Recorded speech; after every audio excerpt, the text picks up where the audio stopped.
Andrew Jackson, Bane of the bankers.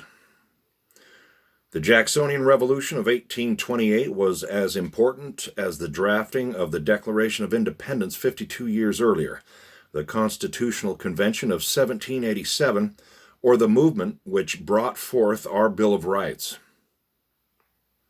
The forces unleashed by Andrew Jackson governed the United States for nearly 80 years thereafter.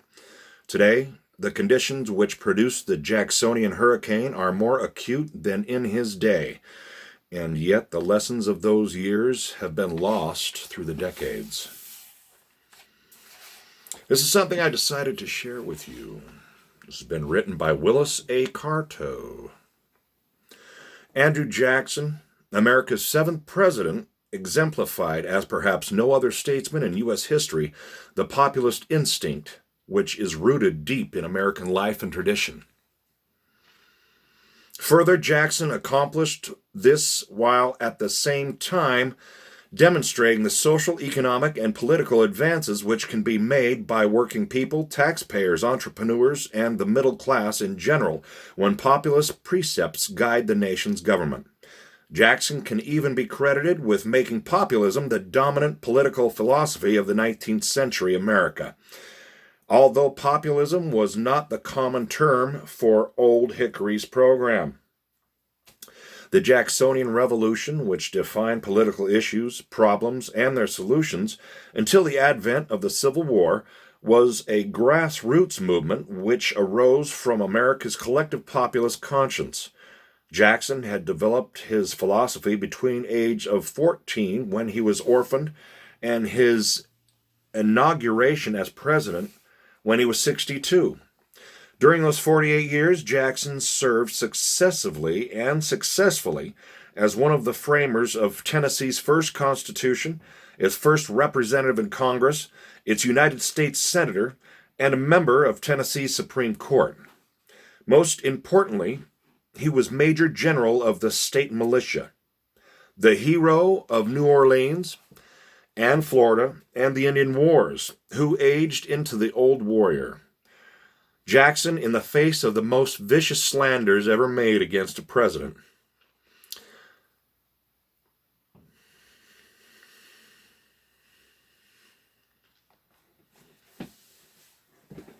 against the power of a central bank and its hirelings of Congress, championed the middle class and held fast to his populist principles, the most significant of which were an America First position in dealings with foreign nations. Jackson advocated neutrality and non-intervention overseas, placing himself firmly in the tradition established by George Washington. An awareness of and firm opposition to the menace posed by international finance. A stand for working people and debtors, and against central bankers and other parasitical creditors who exploit workers. A clear understanding of racial differences tempered by a generous respect for the traditions and cultures of alien races. A realization of the necessity for protective tariffs. The foreign policy adopted by our government soon after the formation of our present Constitution and very generally pursued by successive administrations has been crowned with almost complete success, Jackson said when once explaining why he supported the non-interventionist foreign policy advocated by George Washington. Neutrality, backed up by defenses strong enough to repel invaders and a fiercely nationalistic public, has elevated our character among the nations of the earth, he said. To do justice to all and to submit to wrong from none has been during my administration its governing maxim, and so happy have been its results that we are not only at peace with all of the world, but have few causes of controversy, and those of minor importance remain unadjusted, Jackson said. General Andrew Jackson's victory over better armed and better trained British forces at the Battle of New Orleans solidified his fame as a brilliant military leader. The victory won on January 8, 1815, ensured America would remain a free nation. Those who allege the war had already ended because of a peace treaty that was signed in Europe are unaware of the subterfuge of British Secretary of State for War and the colony's Henry Bathurst, who issued secret orders to British Major General Sir Edward Pakenham on October 24th, 1814, commanding him to continue the war even if he heard rumors of peace. So,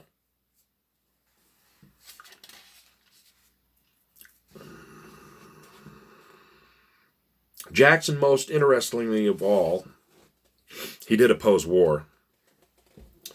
Despite or perhaps because of his long experience with war aboard the calamities of war, it is unquestionably, he said, our true interest to cultivate the most friendly understandings with every nation and to avoid by every honorable means the calamities of war. We shall best attain this object by frankness and sincerity in our foreign intercourse, by the prompt and faithful execution of treaties, and by justice and impartiality in our conduct to all, he said. Jackson's sage counsel of impartiality in dealing with foreign nations is not heeded today. Jackson urged armed neutrality as the safe path between intervention and falling victim to the designs of foreign powers. No nation, however desirous of peace, can hope to escape occasional collisions with other powers. And the soundest dictates of policy require that we should place ourselves in a condition to assert our rights, if a resort to force should ever become necessary. With foreign nations, it will be my study, or policy, to preserve peace and to cultivate friendship on fair and honorable terms, and in the adjustment of any differences that may exist or arise, to exhibit the forbearance becoming a powerful nation, the sensibility belonging to a gallant people. Gallant people. Gallant people. But Jackson, despite his vehement opposition to bankers' wars, was prepared in the 1830s to use overwhelming military power to enforce the nation's tariffs, taxes, tariffs, NAFTA, GATT, gone. Good. Jackson opposed secession. Jackson even threatened to hang every leader of the bloc advocating that states opposing the tariffs secede from the Union over the issue, by martial law, irrespective of his name or political or social position. Jackson was not blind for high tariffs, however, and protection worked to the advantage of northern industrialists and manufacturers, but was ruinous for many southern growers. Thus, the tariff was finally reduced nearly 2 years after Jackson himself had first urged its reduction, an action which brought about the lowering of the tariff in 1832. The Jacksonian tradition also favored slavery, although Jackson himself strived to remain above the growing controversy incited by abolitionists. Eli Moore, a leading Jacksonian, explained that abolitionists were seeking to free the slaves solely in order to destroy the power of the white working class by encouraging Negroes to compete with the northern white man in the labor market. Equal rights ought to be established at home first, and emancipation of the white slaves be effected before we go abroad, said Seth Luther, a leader of working people in New England. The abolitionists of the North have mistaken the color of American slaves, said Theophilus Fiske, another major Jacksonian philosopher. All the real slaves in the United States have pale faces. Sharp knife. Jackson himself, at the end of his life, engineered the presidential nomination of James K. Polk, who declared, "The agitation of slavery question is mischievous and wicked," and described the abolitionist movement as a scheme by which demagogues and ambitious politicians hope to promote their own prospects. Polk, obviously reflecting Jackson's own views, was prophetic, even though today ambitious politicians seek to promote themselves by demanding civil rights for minorities at the expense of others. Jackson's first purpose in securing the Democratic nomination for Polk, however, was to guarantee the admission of Texas into the Union as a slave-holding state.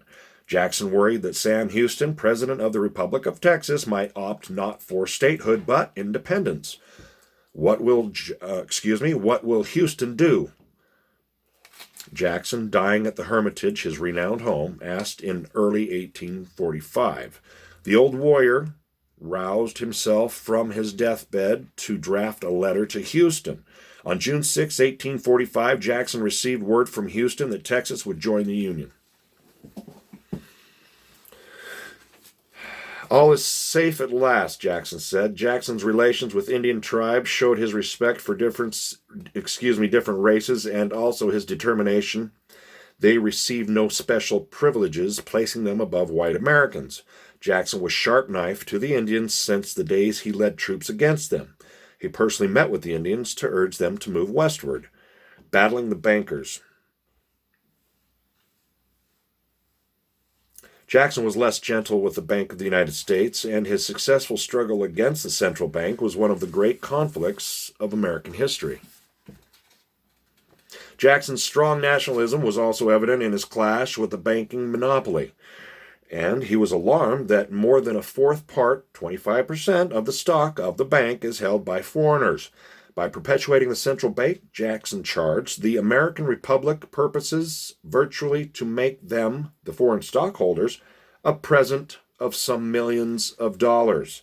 Jackson's opposition to the central bank was intimately involved with his distrust of paper money, not redeemable in gold or silver. Jackson's lengthy message to Congress on July 10th, 1832, accompanying his veto of the bill, extending the central banker's charter, brilliantly expounds the menace of a private central bank to constitutional liberties. Such a bank, Jackson told the Senate, is unauthorized by the Constitution, subversive of the rights of the states, and dangerous to the liberties of the people. The president added it would be virtually impossible to make a central bank compatible with justice, with sound money, or with the Constitution of our country. The Creature from Jekyll Island, 1913.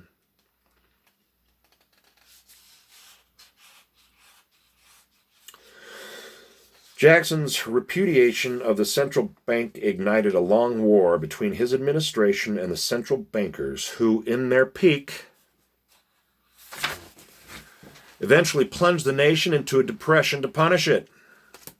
Bankers want suffering. Nothing but evidence of suffering will produce any effect in Congress, gloated Nicholas Biddle, head of the bank, who brought about the depression he boasted he could create. I have been for years in the daily exercise of more personal authorities than any president habitually enjoys, Biddle also said, revealing that even 150 years ago, as today, central bankers could dictate to the nation's elected leaders. Very few things have changed, it would seem. Former Federal Reserve Chairman Paul Volcker stated flatly, "The standard of living of the average American must decline." The Fed is, of course, the modern counterpart to Jackson's antagonist and pursues the same goal, transferring wealth from the working people to the financial aristocracy. Jackson, however, smashed the power of the bank, setting the nation on a forceful hard money course. The planter, the farmer, the mechanic, and the laborer all know that their success depends upon their own industry and economy, and that they must not expect to become suddenly rich by the fruits of their toil, Jackson said. Working people from the great body of the people of the United States, and they are the bone and sinew of the country, yet they are in constant danger of losing their fair influence in the government. Fair influence in the government. If you're not part of the government, you're doomed to be ruled, herded by your lesser, who's supposed to be your advocate, whom you voted to put there as what? Your representative. A representative republic.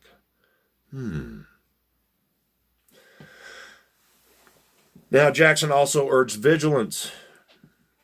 The mischief springs from the power of which the moneyed interest derives, from a paper currency, which they are able to control, from the multitude of corporations with exclusive privileges which they have succeeded in obtaining. corporations as humans, the rights of people. Bring back the Glass-Steagall Act. Unless you become more watchful, Jackson warned, you will in the end find that the most important powers of government have been given or bartered away, and the control over your dearest interests has passed into the hands of these corporations. To be continued.